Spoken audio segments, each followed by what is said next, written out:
Buenos días, bienvenidos a una nueva píldora. Ya es la última.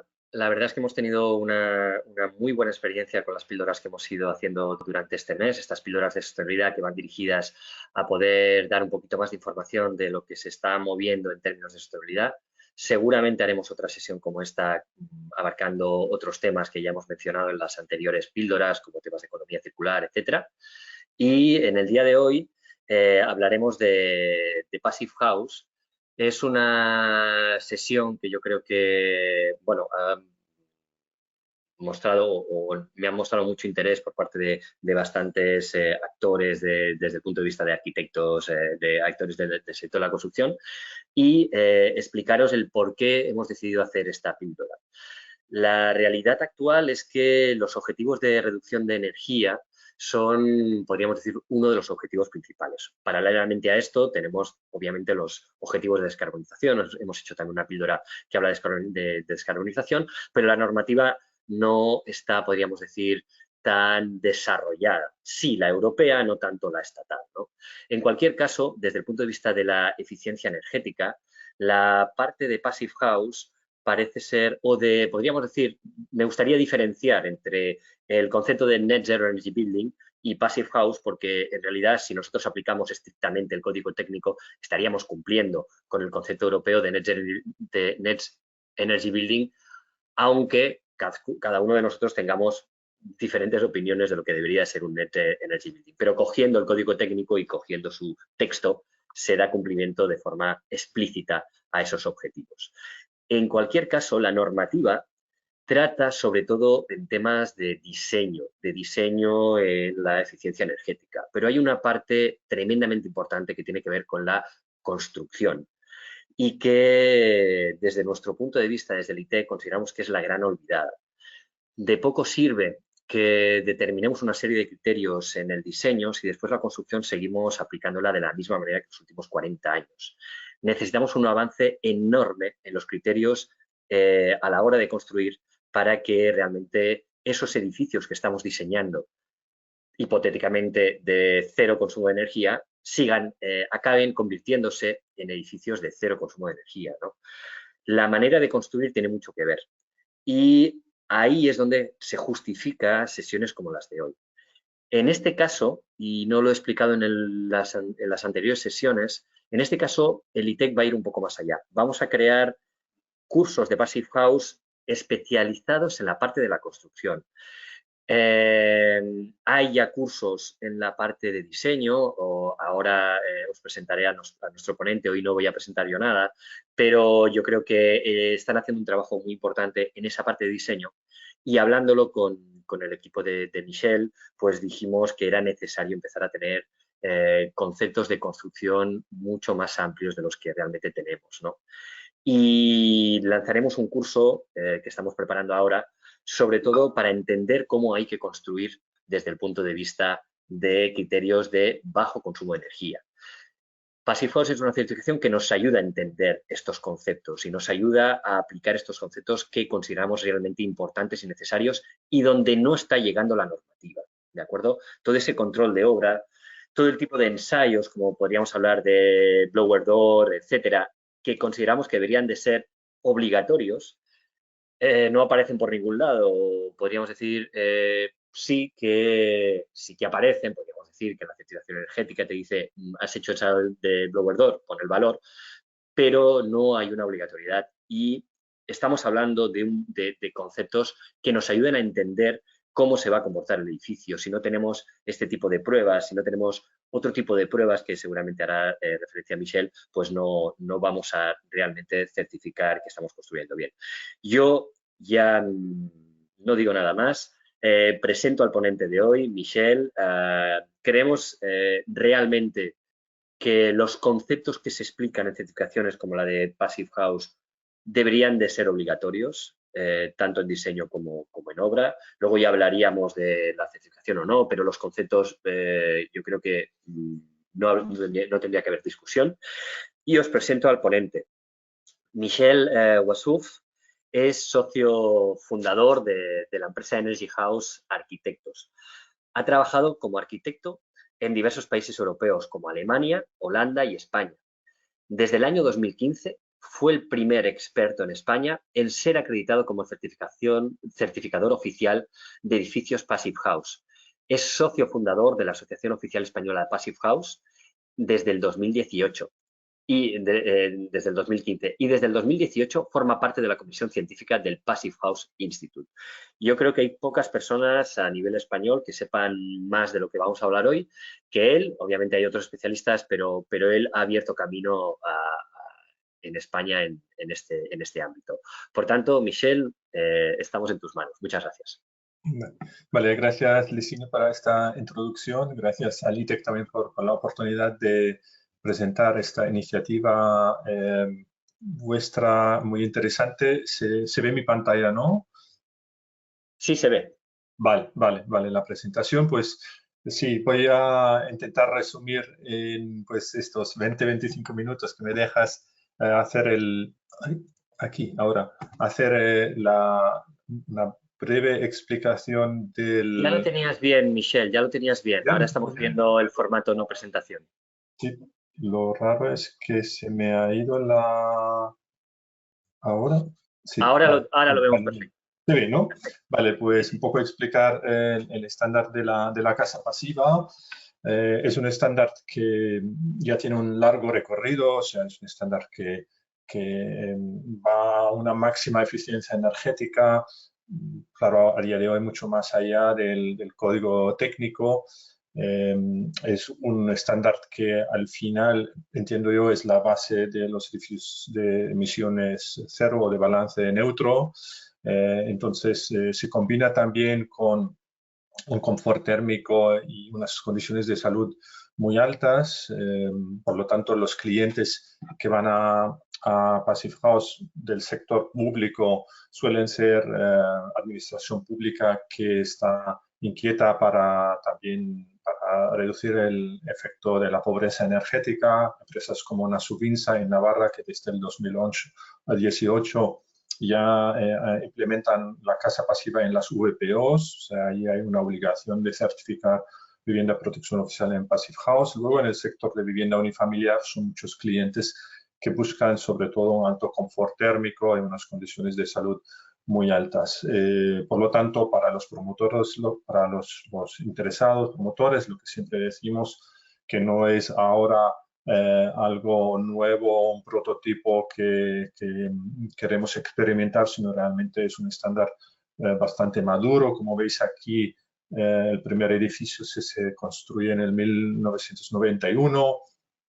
En Italia, digamos, es cierto que los primeros 10-15 años tiene más aplicación en el centro de Europa, luego esto viene, pasa por los Alpes al Südtirol, al Tirol de italiano, y desde los años 2002-2003 hay primeras casas pasivas certificadas en Italia. Aquí os he puesto una que a mí me gusta especialmente porque es una casa en el sur de Italia que pues, desarrolla una arquitectura mediterránea. Es un patio que se orienta hacia norte para pues, dar a los usuarios un espacio exterior de alto confort, sobre todo en verano, ¿no? Y en España, pues nosotros fundamos con otros colegas en el 2009, si no me equivoco, 2008-2009, la plataforma de edificación Passive House. El primer edificio certificado es del 2009.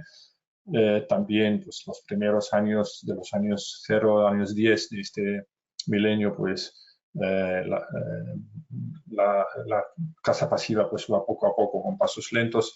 Desde el 2015-2016 ya hay un interés cada vez mayor. Ahora las conferencias Passive House en España pues unen a más de 500 personas, la última creo 700, 800 participantes en las conferencias nacionales. Es un estándar de mucho potencial, pienso yo. A la derecha veis un edificio en Barcelona, lo digo para los que están en Barcelona ahora en esta sesión, pues tenemos el edificio Showpass, que es el primero certificado en Barcelona, una rehabilitación que también abrimos al público que veáis un poco las ventajas de confort, tanto verano como invierno, de este tipo de construcciones, ¿no? Porque ahora yo no soy poeta, desgraciadamente, para ahora sacar un poema de los beneficios de la casa pasiva y del confort. Al final es una cosa que hay que vivir en la propia piel, y el confort, como bien sabemos, pues depende de cada uno, ¿no?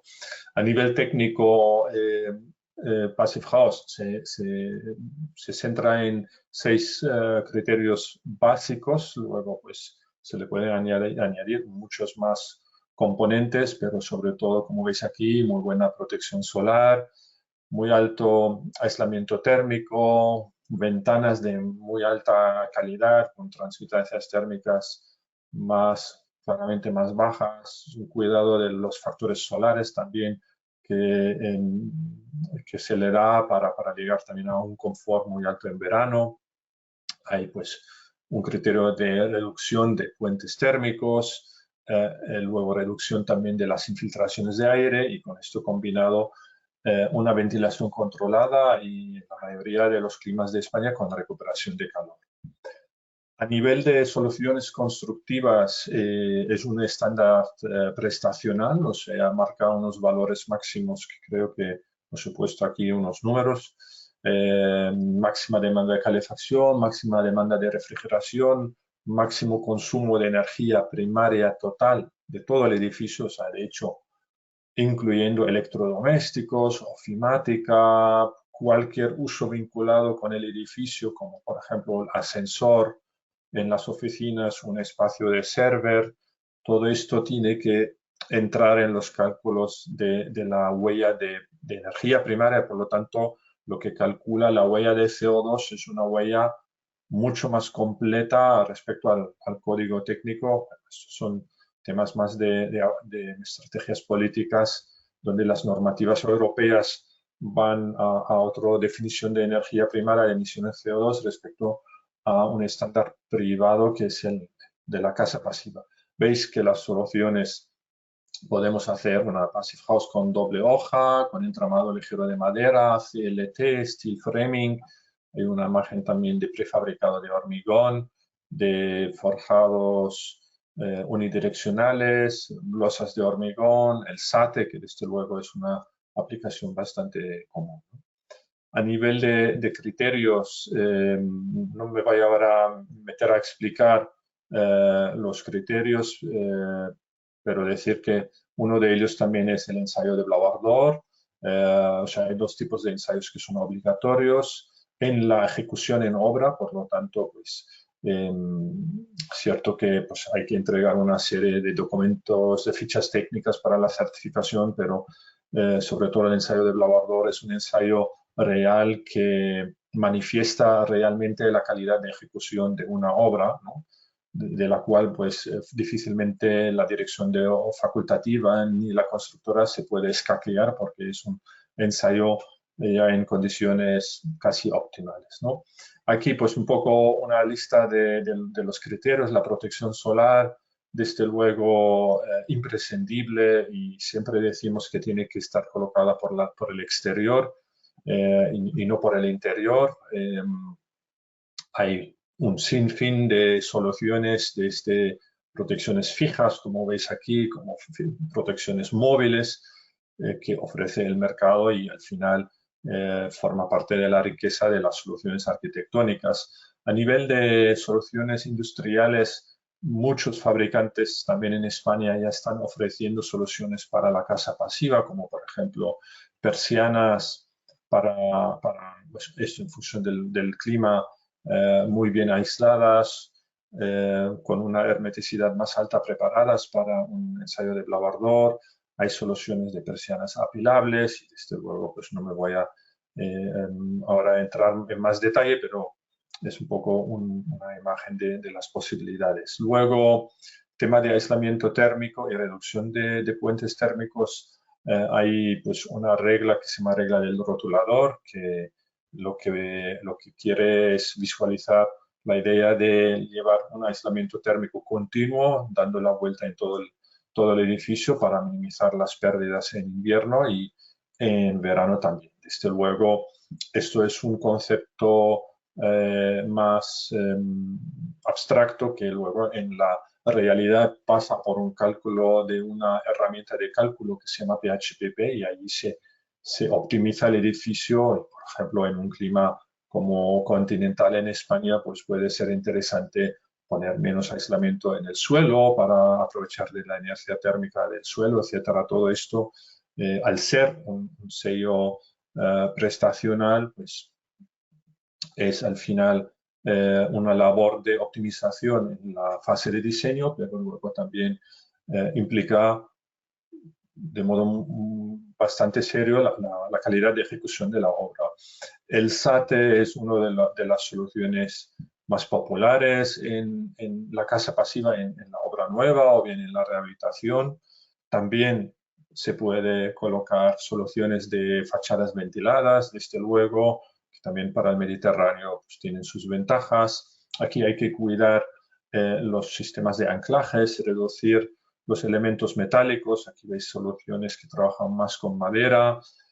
A la derecha también ménsulas que ya llevan un separador de plástico que hace rotura de puente térmico. Todo esto, pues ya digo, seguramente que los que vais a las ferias, pues cada vez veréis más este tipo de soluciones, ¿no?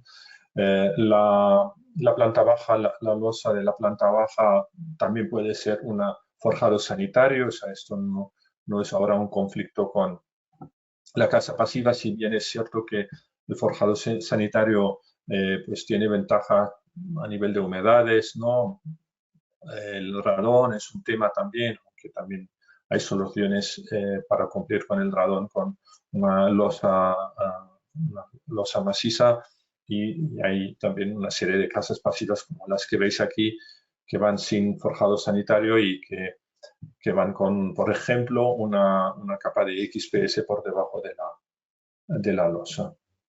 A nivel de puentes térmicos, aquí pues necesitamos la creatividad también de los ingenieros, de los arquitectos. Por ejemplo, una imagen de obra en Navarra, ya he dicho que estos son VPOs con obligado cumplimiento de Passive House, y veis a la derecha el balcón y unas placas de XP, de EPS, un EPS de alta densidad. Veis aquí a la izquierda la imagen para que pase los perfiles IPE o IPNs para a nivel estructural llevar las fuerzas del balcón hacia el propio edificio, ¿no? Estos son balcones que también probablemente tendrán unos pilares en el lado exterior, ¿no? Son simplemente ejemplos de soluciones típicas de la casa pasiva, ¿no? A nivel de ventanas, la UF, la transmitancia de un perfil de ventana para un clima como Barcelona, pues ha de ser una UF de 1,0 aproximadamente. Eso sí que es claramente más exigente respecto al código técnico, aunque estoy seguro que el código técnico con las actualizaciones al final irá acercándose al estándar de la casa pasiva, con lo cual para los promotores siempre nosotros decimos, si ahora tienes que planificar un edificio, pues hazlo con una normativa que no estarás de aquí 2 o 3 años ya obsoleto, ¿no? Como el código técnico cada X años se ha de actualizar, en principio construir a día de hoy un edificio conforme código técnico, en 5 años ya no estás, digamos, cumples y tendrás la licencia, desde luego, la primera ocupación, pero la tecnología ya es una tecnología obsoleta porque ya, pienso yo, para los retos medioambientales que son importantísimos, ¿no? Para llegar realmente a cumplir con la descarbonización. En Cataluña, por ejemplo, creo que es el 2040 o 2045, hay que hacer un cambio muy radical ya partiendo del día de hoy. Aquí veis soluciones, ¿no? La tendencia, no solo madera, aluminio, Passive House también se puede, desde luego, también construir con carpinterías de PVC, con carpinterías de aluminio, pero un poco una imagen que me gusta, ¿no? Una perfil de ventana Passive House certificada a la derecha, pero que en principio ya viene sustituida por una filosofía de perfiles tipo los que veis a la izquierda, con perfiles con menor alzada, ¿no? Para maximizar las ganancias en invierno, siempre con una muy buena protección solar en verano, ¿no?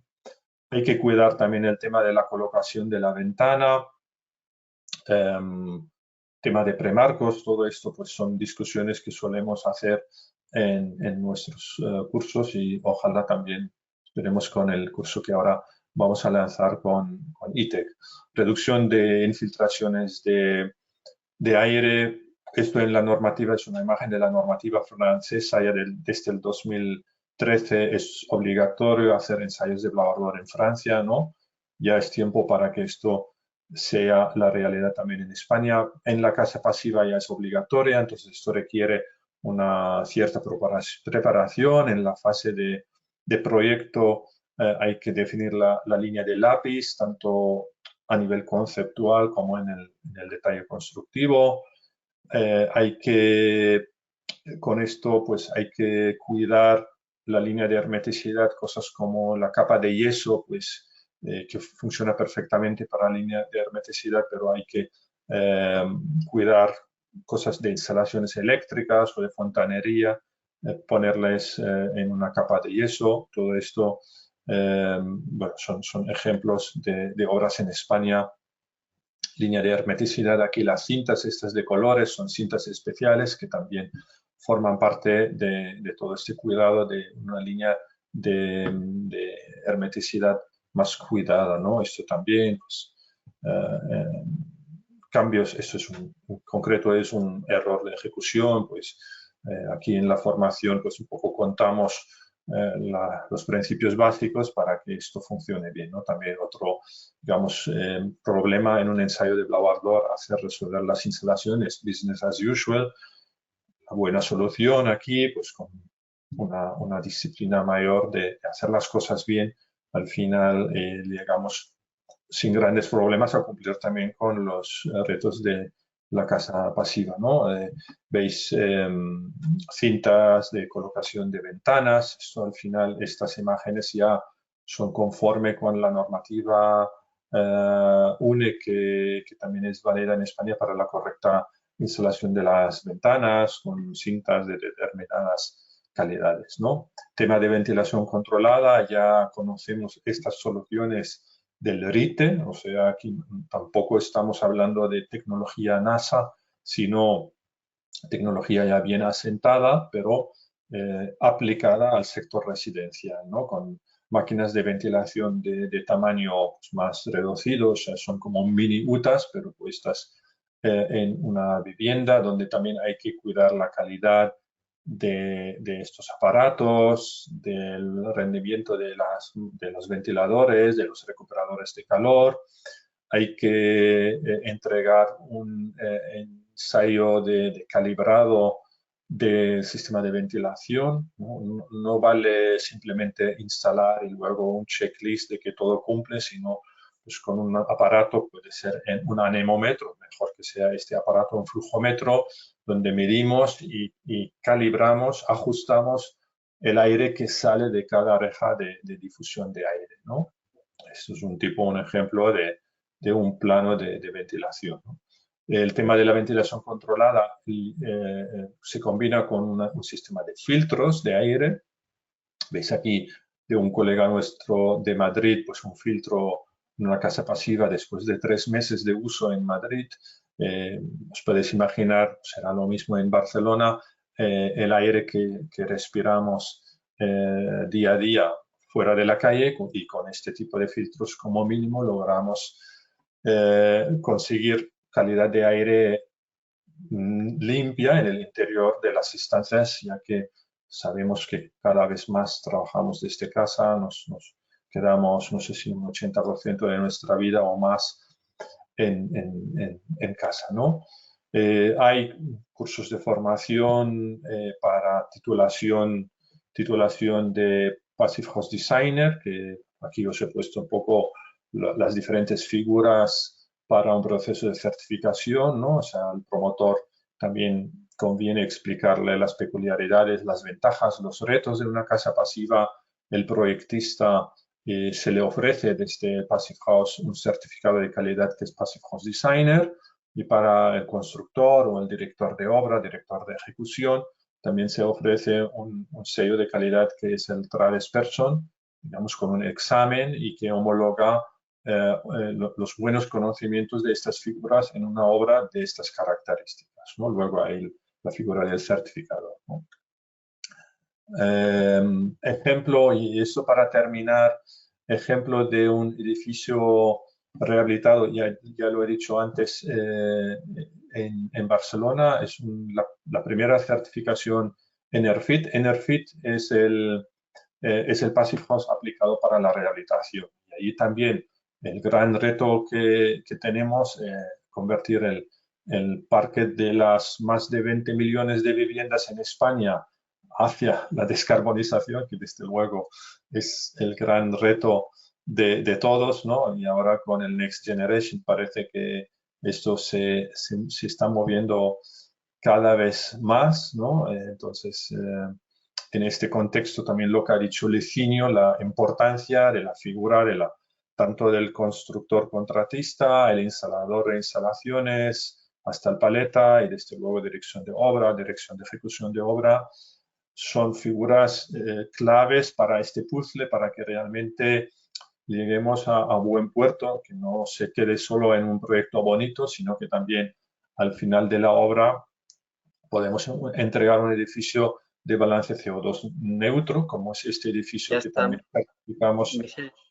Hola, Sí, Michel, ya estamos sobre el tiempo. Si, vale, no sé pues si ya quedan está, muchas diapositivas. terminamos en la Sí, última frase. Ya, perfecto. ya es para, digamos, llegar al balance de CO2 neutro, que es lo que se ha hecho aquí con la metodología. Y nada más, Licinio, paso el micrófono Sí. a ti.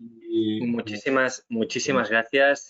Yo creo que damos el turno de preguntas.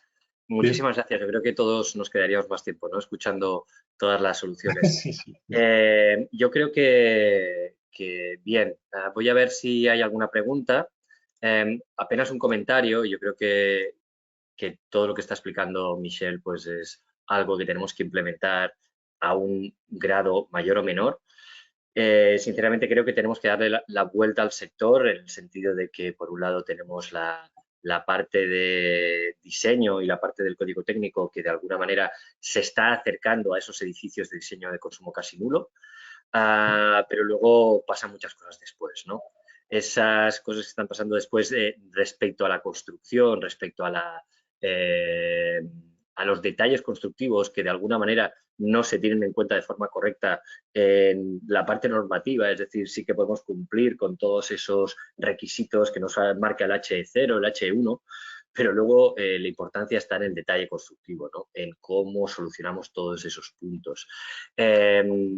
Y yo creo que eso es lo que de alguna manera tenemos que mover, lo haremos desde el ITEC. Creemos que más allá de si al final ya habéis visto que hay muchas formaciones de certificaciones diferentes y lo que nos interesa realmente es que el sector empiece a cambiar el chip respecto a estos temas. Hay muchas cosas que aprender, hay muchas cosas que cambiar y intentaremos pues intentar daros la formación y el conocimiento necesario para hacerlo. Te hago una pregunta, Michelle, de Ana. ¿Un edificio con certificado Passive House cumple con todos los requisitos exigidos por el Reglamento de Taxonomía Europea según la actividad 7.1? No sé si estás muy puesto en temas de taxonomía, Michelle, pero esta pregunta es de... Sí lo que es, pero no sé ahora los detalles o sea, ahora ¿de qué apartado? ¿El apartado 7? Habla de la parte de energía y habla de la parte de... te lo tendría que decir de memoria, pero taxonomía, para aquellos que no lo sepáis, son los reglamentos que tienen que cumplir las grandes Ya, ya, compañías que tienen sí. inversiones externas, ¿no? Son conceptos Sí, obligatorios.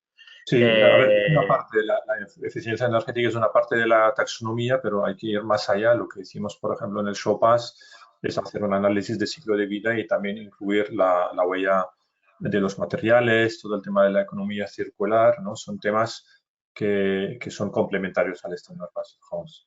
Passive House, digamos que Entonces, lo interesante es sobre todo la eficiencia energética, ¿no? O sea, y combinado con el confort, pero desde luego la sostenibilidad, pues hay que cuidar también otros temas como el consumo de agua, etcétera. De todas maneras, cuando expliquemos este curso, obviamente relacionaremos los conceptos que hemos explicado, no solo de la parte de energía, o no solo del concepto de la certificación Passive House, sino también de su cumplimiento con Levels o con la taxonomía europea. Al final, cuando yo hablo de darle la vuelta al sector, es precisamente porque el sector va a tener que dar respuesta a una cantidad de cosas, o más que va a tener, tiene que dar respuesta ya a día de hoy, de las cuales no está preparado, ¿no? Y yo creo que la taxonomía es una de ellas. Lo hablaremos, lo desarrollaremos también en estos cursos. Espero que estas píldoras os hayan sido útiles. Esperaremos hacer más. El formato yo creo que es interesante, apenas media hora para hablar de un tema que de alguna manera os despierte la curiosidad y que obviamente es insuficiente para entender la complejidad de todo el proceso. Y lo que se trata es que empecemos a caminar para responder todas las preguntas que puedan ir surgiendo. Muchísimas gracias, gracias Michelle, y nos vemos en la próxima sesión de aquí unos meses. Hasta luego. Gracias.